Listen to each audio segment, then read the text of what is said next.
Hi, I'm Solène Tircuir, sociologist, global health expert, and immigrant storyteller. And I'm Sacha Ledon, entrepreneur, startup advisor, and lifelong connector of founders from every corner of the globe. Welcome to Beyond Borders, a podcast about what it really means to build a life, a career, or a dream far from home. Each week, we speak with people who've crossed countries and cultures, sharing the challenges, the breakthroughs, and the unexpected moments in between.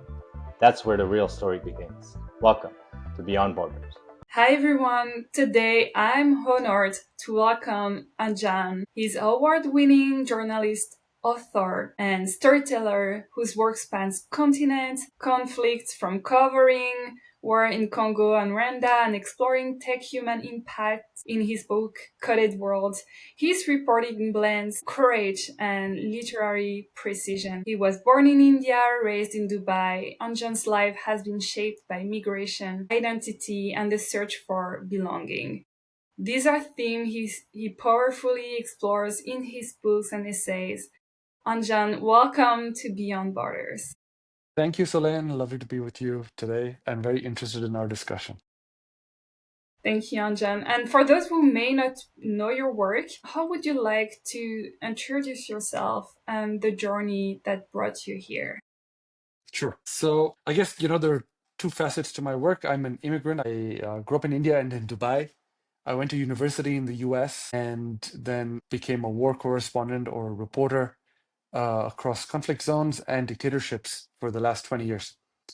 And so that's kind of my work. And simultaneously, I've been reflecting on why I do this work, how I came to this work, and a lot of it is actually rooted in my father's story. My father immigrated from India to Dubai, and he gave me this idea of traveling to find myself or to make something of myself.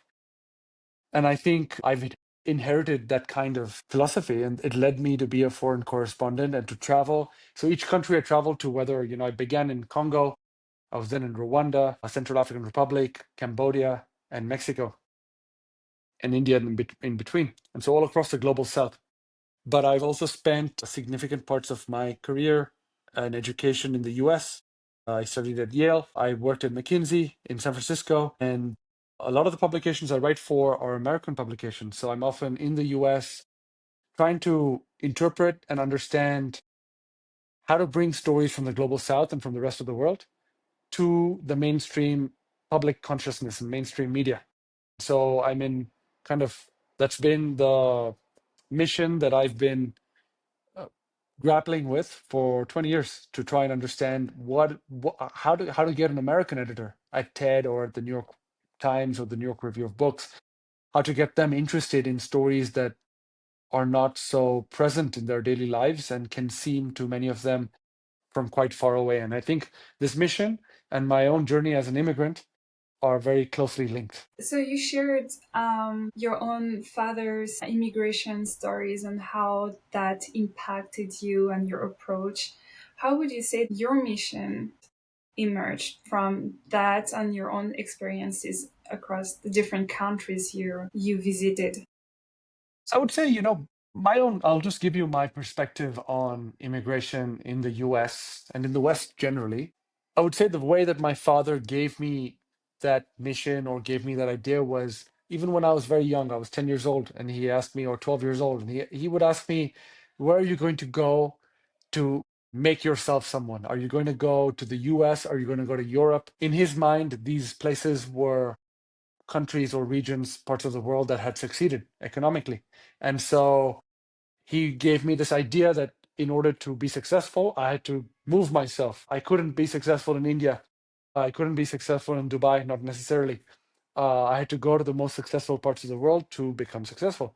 And so he gave me this idea that I needed to go somewhere. And that's the first thing. But I think growing up, what I noticed in him was that immigration is a trade. I noticed that, immigrants go to, say, the US or Europe, and yes, you get the opportunities to be successful, especially economically successful. But on the other hand, you also give up something. You give up some part of your identity.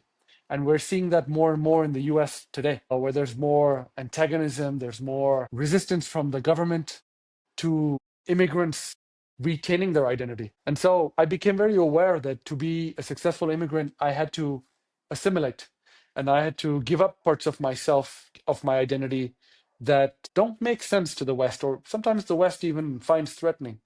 And so when I went to Yale to study, I was became aware of this. I worked at McKinsey and I had to ask myself, do I want to make this trade? Do I want to give up parts of who I am? And my answer for myself was not necessarily. And so I've lived this kind of dual hybrid kind of life where I come to the States and I, benefit from the opportunities and I understand the US and their thinking and their culture because often they're my clients. I'm publishing my books there, I'm publishing my articles there. So it's important, it's an important place and culture for me to understand. But in my daily life, I want to be able to, retain parts of my culture that I find hard in the US, hard to do. And so I end up living in places like Congo and Rwanda and Mexico and Cambodia, where I find there's more of an openness and less of a need to give up. I can talk about my Indian culture and heritage, and it feels more, to me at least, it feels more accepted. It feels easier for me, and so it's an interesting kind of life that I've chosen. Many of my friends moved to the U.S. and, in my view, have become more American than I have. And I think that's part of the trade. That's part of a trade that I consciously chose not to accept, or not. Thank you for this very honest answer. And given what you just said regarding your dad, and would you say that your vision departed slightly from him too? For sure. I think my dad very much had a sense that as an immigrant, you assimilate and you give up, and that trade is worth it. And I think for him, it was worth it. Something I told my dad recently was, you know, I told him, you had to move out of India to be successful. My generation, his children, uh, are kind of in between the US and the West and India. And maybe the next generation won't need to move. Uh, Countries like China and India will be economically successful. There will be enough opportunity there that people won't see this need to go and study elsewhere or work elsewhere to get a certain brand. Even in my generation, currently in India or in the global south, many of the most successful entrepreneurs, writers, publishers, people in culture, they still need that kind of acceptance in the West. They need to have made it in the West.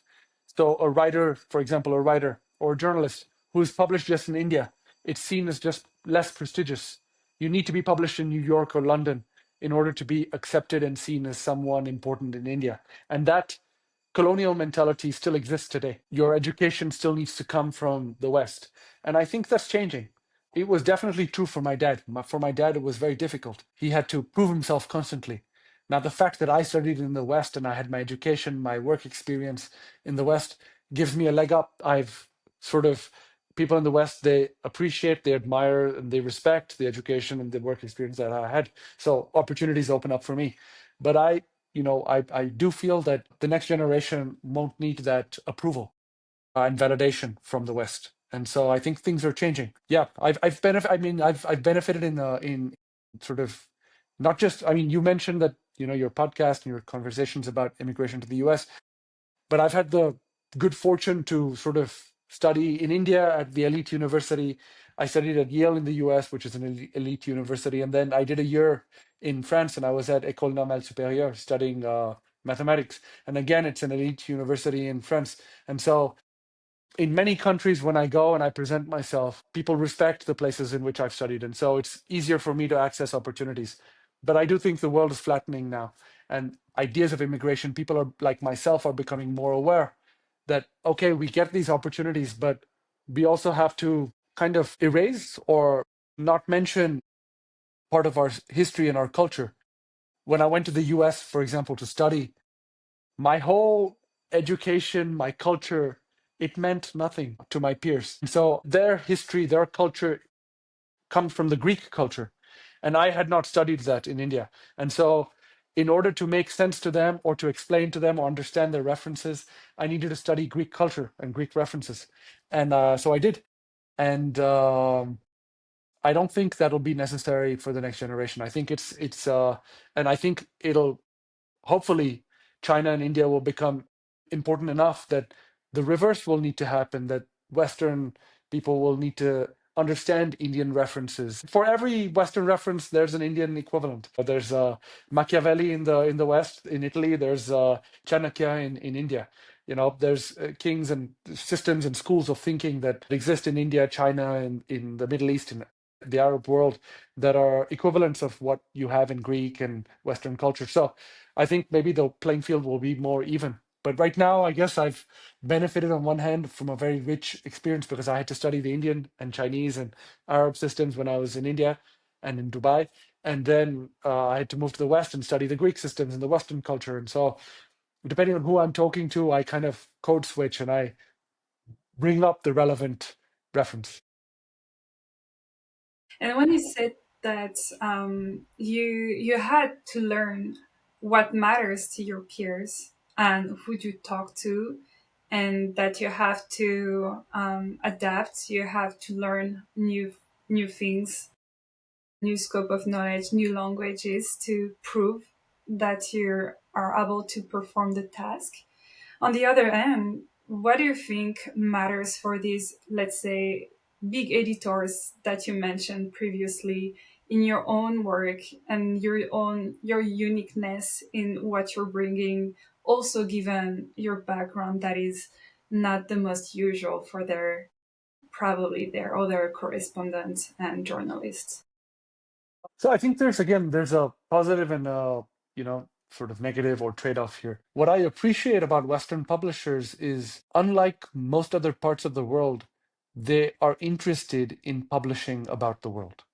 They it's much harder to get an Indian publisher or a Chinese publisher to publish something about Africa, about Congo, and that's easier in the West. Obviously, that also comes from a historic, history of colonial interests, of empires, of conquest. So there's also a more natural connection that way. But I appreciate that I have a very global perspective, having lived in many countries and speak many languages and assimilated into many cultures. And I appreciate that the Western publishers are excited and open to publishing and bringing these global stories to the world. The writers who are, inspired me when I was starting out writing were V.S. Naipaul and Ryszard Kapuczynski, Polish writer, Trinidadian writer, truly global perspectives. They traveled, they wrote, they described the world. I found them really incredibly inspiring. On the other hand, I think what's more complicated with Western publishers is what you rightly pointed out. My background is unique, is different, and to bring that perspective to global publishers is takes some interpretation. I need to present myself in a certain way. I need to explain who I am. I need to explain these cultures. So I think sometimes it's a challenge to bring these stories from around the world. And my editor might be from Brooklyn and has never been to these places, and yet together we're collaborating to bring these stories and perspectives to a global audience, to a Western audience. I think, yeah, I try to write my books and my work in as global a perspective as possible. But I think the reality is that, the editors and the filters are at this moment Western. This is the center of culture at the moment in the world. Culture goes sort of from Western centers around the world. And I try to be aware of that, but I also try to work around it. Yeah. So you're dealing with editors and these people you work with, but what about the readers? I can imagine that your really words are very impactful and insightful for other immigrants, not necessarily because they're going through the same journey as the ones you're depicting in your stories and that you show and share. But what about also the people who have been born here in the US? How do they react to your work? I think the readers are for me the most natural, sort of where my work resonates most naturally. Readers, other writers, I think there's a strong resonance for the work that I do. I think, there aren't that many examples of people in my generation of people who, grew up in the global south in places like India or Dubai, and then who began to travel the world and report from a truly global perspective. There aren't that many. That's because immigration is complicated. With an Indian passport, it is difficult to travel the world. You need visas and um, you need money. You need access to media outlets that will pay you for it, and those are very difficult in a place like India. So the journey that I've made and kind of the life that I've constructed are indeed unusual. And what I find is that as you know, Africa, the economics in Africa, especially a younger generation in Africa and India and Asia, there's an incredibly huge young population that is starting to get an education, get access to university education, get access to jobs, get access to the possibility of travel. I find my work resonates with them a lot because they see in me someone whom they could be. And I find this even in my generation, people who've done like immigrated, worked in tech or worked in consulting or banking, because that was the path given to them. And now they've, made their money, they've done their careers, and I find my work resonates with them as well. They look to me and say, hey, I want to travel. I want to explore the world and figure out who I am through travel. And I think the path that I've taken sort of is appealing to many readers. Yeah, often I have to find it's convincing the publishers that is a bit trickier. The publishers are thinking about where to place me in sort of in their readership, in their media ecosystem. And I'm quite happy actually being someone who's inside, but an insider, but also an outsider. And so when I try to persuade publishers, I'm emphasize my insider credentials that I went to a certain university or I worked at a certain company, and that works. Or I've appeared on certain sort of television shows in the West, and that works, and that persuades them. But truly, my readership and the people I'm speaking to is a global audience. Ultimately, I'm speaking to myself. I'm trying to figure out who I am. I'm trying to ask myself new questions each time I travel. Questions I think all immigrants ask themselves. Who am I? Who do I want to be? Why am I uprooting myself from a place that I'm familiar with, where I have family and I have friends and I understand the culture and people understand me? Why am I uprooting myself to go somewhere new where nobody understands me, where I don't understand the culture? What are the forces that are making me do this? And what do I hope to achieve or learn about the world and about myself? And so you'll find in my books and my writing, there's a dual kind of storyline. There's something I want to understand about the world, whether it's the war in Congo or the environmental war in Mexico. That's what I'm investigating. But there's also an intensely personal thread through the books and the stories, which is, who am I at this moment? Am I a young man trying to become a journalist or trying to become someone in the world? Am I a new father? Am I freshly divorced? What are the questions that are important to me right now? And what is this journey? What do I hope to learn or achieve from this journey to answer that question or to figure out who I am? So, yeah, it's like two stories at the same time. And sorry, speaking of this question, this very deep question, who am I at this moment, in this place, in this situation, in my life, and also given the external factors as well? Who were you when you arrived in the US the first time? So I guess to attend college, and versus who are you right now? I think when I arrived in the US for the first time, what appealed to me the most about the American education system, especially the university education system at a university like Yale, which is a liberal arts college, was the freedom. And I felt I had true intellectual and academic freedom. In most other countries in the world, in the UK, France, India, you go into university having chosen your subject. And I was 17 years old or 18 years old, and I didn't really know what I wanted to study. And in the liberal arts system, you can spend 2 years exploring. And so, even though I studied mathematics and pure mathematics at Yale, I could take classes in history or art or literature. And it was a writing class that convinced me this is what I want to do with my life. And I think that freedom and that opportunity, that openness of the education system is very difficult to find in other countries. And that's why I came to the US. I think the US education system allowed me in a way that no other education system would have allowed to figure out who I wanted to be and what I wanted to do with my life. And I remember taking a writing class, a short fiction class, and sitting in my room writing my first short story and realizing I feel like myself. This is who I am, and this is what I want to do with the rest of my life, even though I was studying something quite different, which was mathematics. And so at that point, yeah, I was just trying to figure out who I was. Now I would say, um, now that I chose writing and reporting and travel as a career, I realized how difficult it is to make a living doing this kind of work. There's almost no, funding for it. It's very, very difficult, even for someone like myself, who's, writing my fifth book, published three, the fourth is out now in submission with publishers. It's incredibly hard. And it has always been hard for artists to make a living, throughout history, especially the artists, many of the artists that we remember, whom we feel did important work. It's always been a difficult thing, and finding a way to be commercial and intellectually honest and relevant is hard. And I would say now, having spent 20 years doing this kind of work, the question that concerns me most is, how can I make my kind of work, journalism, war reporting, writing, how can I make it sustainable for others like me who are out there in the world? And can I build an institution? Can I build an infrastructure, a systemic response and solution to this problem, so that at least the people, there's a career path, and there's the people who do this with great commitment have some financial and other kinds of support to help them along the way.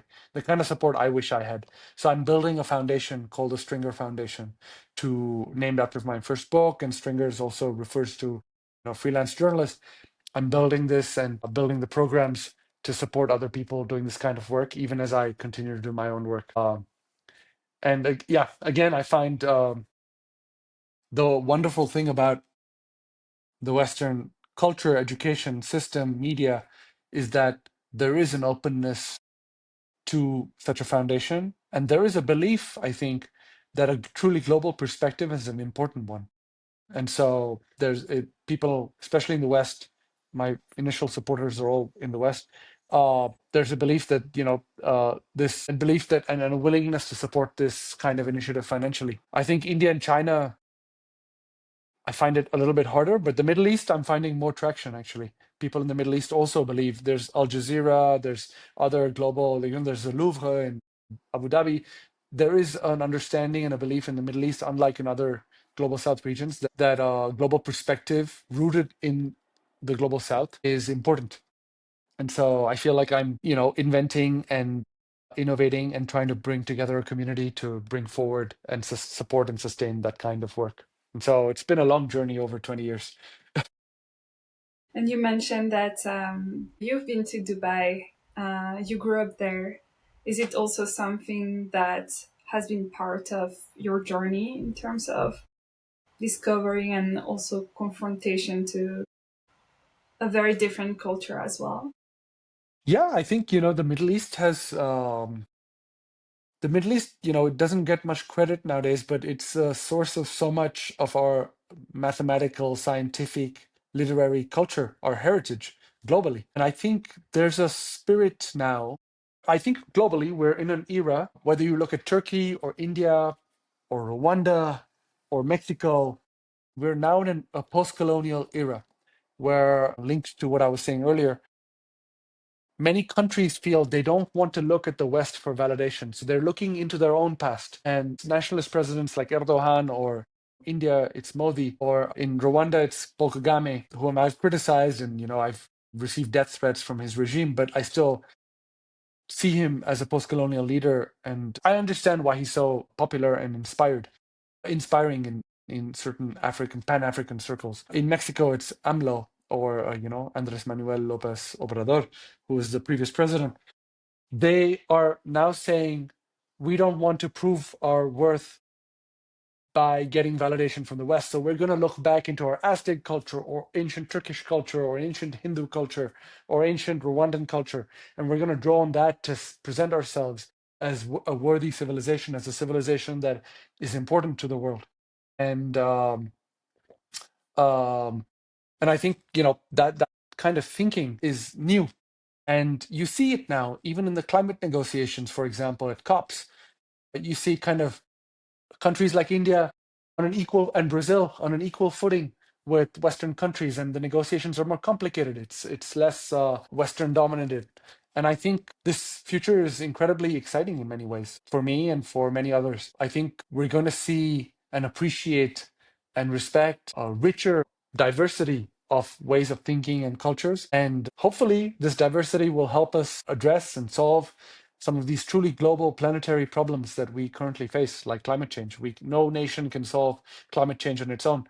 We're going to need to work together. Questions like immigration and mixing of cultures, we're going to need to work together to address some of these. And I believe that where the cultural evolution of the world to become truly global is taking us to hopefully a more positive space of possibility to address those questions. You have this very optimistic perspective by sharing the darkness of what we're doing as humans. You also keep a positive outlook on the future, and that is really inspiring. And also, I wanted to ask you on a personal level, after years in war zones and in so many places that are struggling way more than some of us here, what was the hardest part for you of returning to ordinary life? And did you feel at home or displaced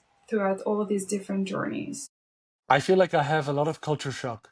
Like even in Mexico, I live in Mexico City, which is a really prosperous city, which is very thriving, great restaurants, great culture scene, a lot of money. And I work in, indigenous territories and um, where the reality is much more complex and there's conflicts. And so each time I travel from Congo to US or from Yale to Congo, from Congo to McKinsey in San Francisco, it's an enormous culture shock. But I would say what keeps me excited is that no matter where I go, I find incredibly inspiring people. Even in the most difficult war zones, I find inspiring people who have surmounted their very difficult situations and for me are examples of the best kinds of humans. And they teach me what it means to be human at the same time as teaching me how to protect other people, defend ecosystems, defend animals, defend the environment. So it's a really beautiful outlook and spirit that they carry. And I am inspired by that. In a lot of my writing, I try to capture and transmit that spirit to other people because, many of these environmental defenders in Mexico, they're fighting drone wars and hugely violent battles to protect their ecosystems. I'm not doing that. But I see my job is to go in for a couple of weeks or a month, whatever it is, spend time with them and share that risk for a short time, but get out alive. I can't stay there because I'll get killed like them. And I need to get out alive and write their stories to transmit their courage and their inspiration to other people so that after they're gone, other people might read their stories and be inspired in a similar way to carry on the battles that they have started.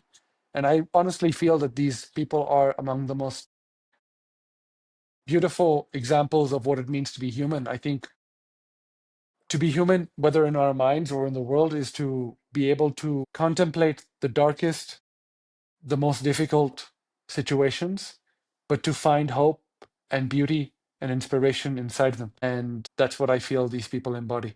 It's very difficult work. It's very beautiful work. And it's kind of the cause that I didn't know this when I went to Congo when I was 22 years old, but this is what drew me. And this is the kind of work that I have dedicated, the last 20 years to doing. I would say, just to add, like, I think a lot of religious texts, whether you look at Christianity or Islam or any of the Hinduism or Judaism, many of the religions speak about finding beauty and truth and inspiration in darkness. And they kind of try to guide people through this journey. And so I find the work that I do has this kind of spiritual component to it, spiritual kind of guide foundation. to the work. The theme of transmission is what connects your personal story as well as all the other stories you're sharing with the world. And I just wanted to mention also your visit of your ancestral village that you relate to in some of your essays. And what did you learn about the gap between heritage and also the lived belonging?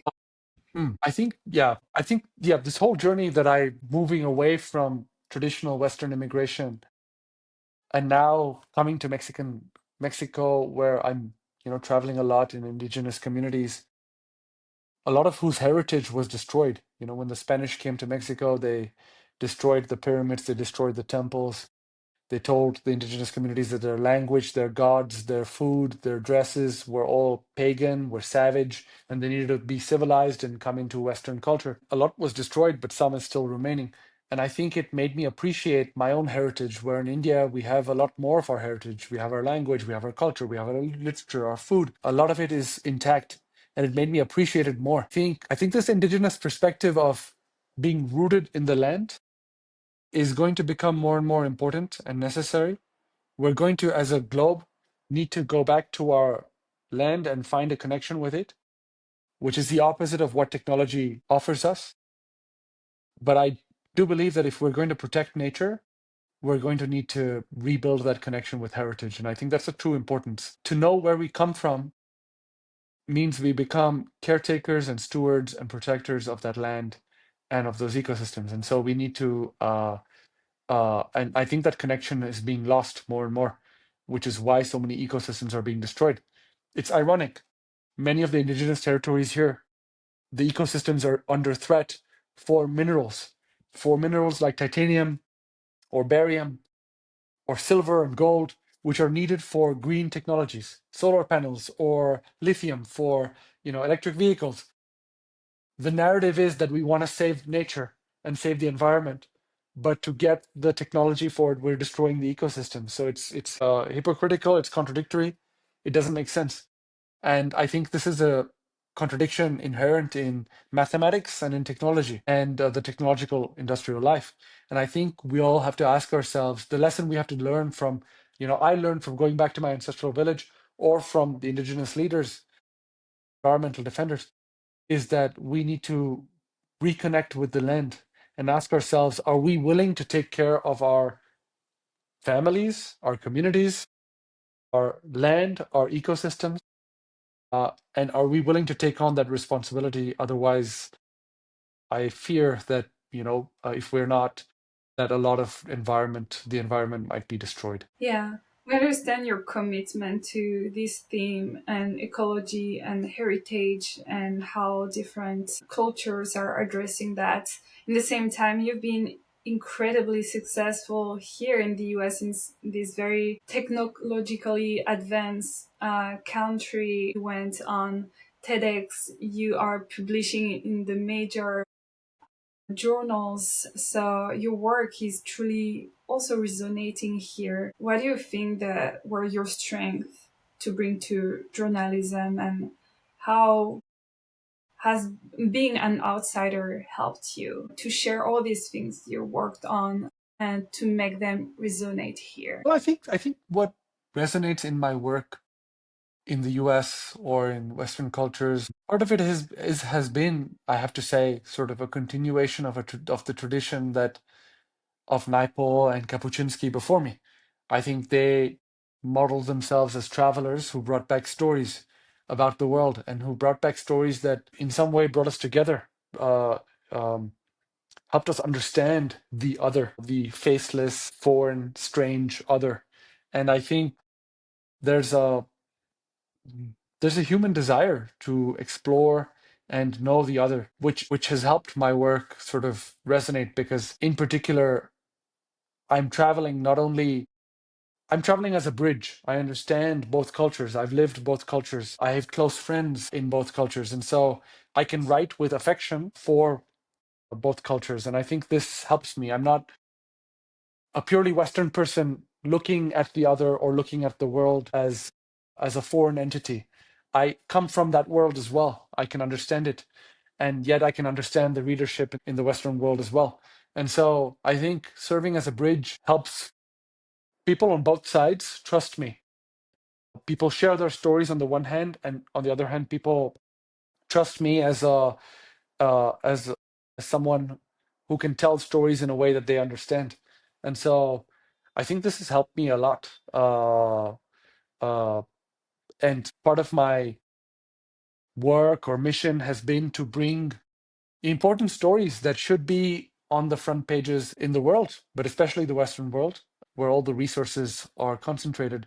Like the war in Congo has killed 6 million people, but it rarely makes the front page. Indigenous environmental defenders are protecting ecosystems, and yet they rarely get press coverage. There's an ethnic cleansing of Muslims in Central African Republic. Again, it's barely reported, except for a short period of time.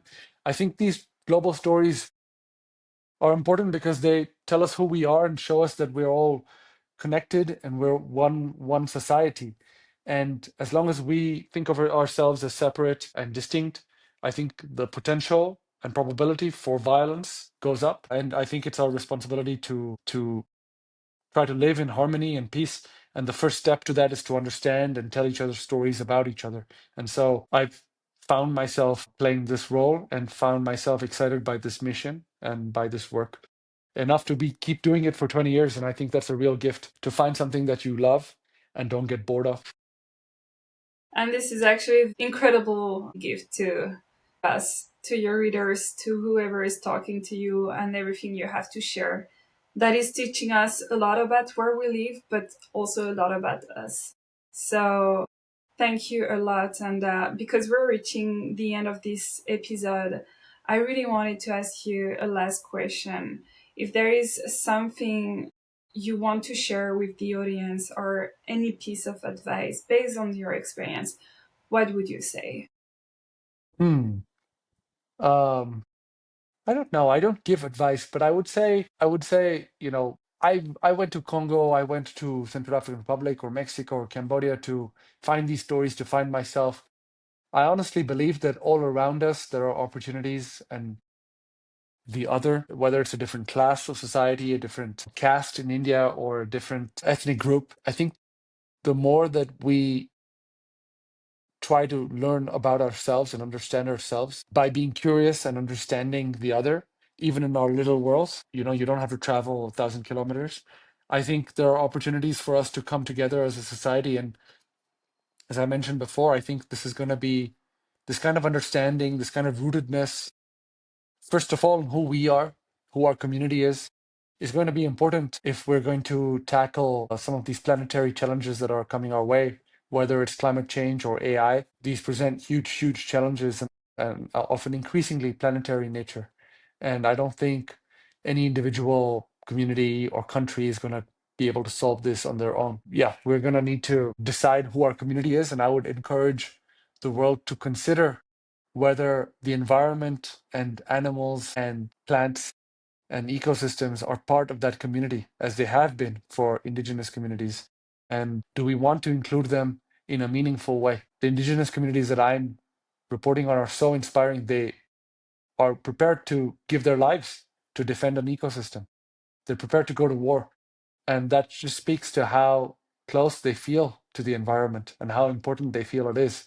I feel this is the lesson that we need to take and consider the rest of society. Do we want to destroy ecosystems even more as we have been in an accelerating way, or do we want to accept that it's part of our community and we need to defend it? And I think that requires a deep understanding of who we are, what community means to us. That's kind of the question that I would maybe leave the audience with. Thank you so much, Anjan. That was such an amazing episode with you, and thanks for sharing your story.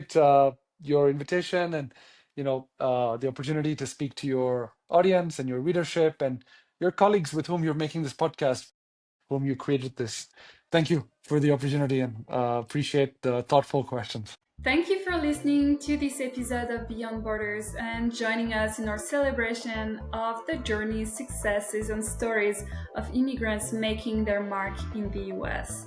If you found today's conversation inspiring, please be sure to follow, like, and subscribe wherever you listen to your podcast. You can also find more information at beyondborderspod.com. Your support helps us to keep sharing these inspiring and powerful stories with the world. Until next time, keep going, keep growing, and go beyond borders.